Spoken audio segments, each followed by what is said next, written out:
বাংলাদেশের একটি ছোট গ্রামে থাকত লীলা নামে একটি মেয়ে। তার বাবা গ্রামে বিখ্যাত রেশম চাষী। প্রতিদিন ভোরে বাবা মেয়ে মিলে রেশমের গুটির যত্ন নিত।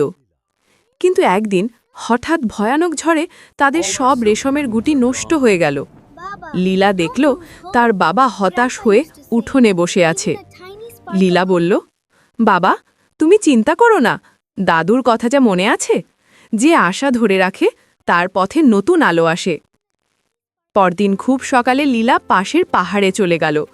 গ্রামের লোকের মুখে সে শুনেছিল পাহাড়ের উপরে নাকি থাকে এক বিশেষ রেশম পোকা, যার বানানো রেশম রংধনুর মতো ঝলমলে। পথে সে দেখল একটি ছোট পাখি পড়ে আছে। পাখিটির ডানা আহত। গ্রামবাসীরা বলল, এটা আর বাঁচবে না, ছেড়ে দে। কিন্তু লীলা মাথা নাড়ল না, একটা প্রাণ মানেই মূল্যবান। সে পাখিটিকে বাড়িতে নিয়ে গেল। কদিন ধরে যত্ন করে খাবার দাবার দিল। সপ্তাহখানেক পর পাখিটি পুরোপুরি সুস্থ হল।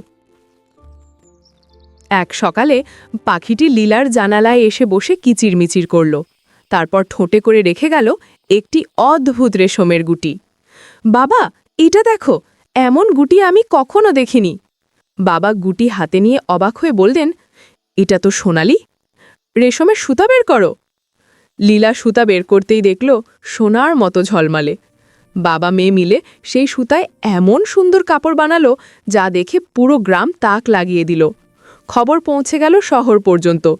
খদ্দেরা এসে নতুন অর্ডার দিতে লাগল। বাবা বললেন, লীলা, তুই এটা কিভাবে পেলি?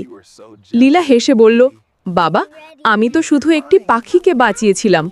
দয়া কখনো ফেলে যায় না, এটাই তার উপহার। সেদিন থেকে গ্রামের মানুষ বুঝল সত্যিকারের সম্পদ হল দয়া, যত্ন আর আশা। লীলা আর সোনালী রেশমের গল্প ছড়িয়ে পড়ল প্রজন্ম থেকে প্রজন্মে।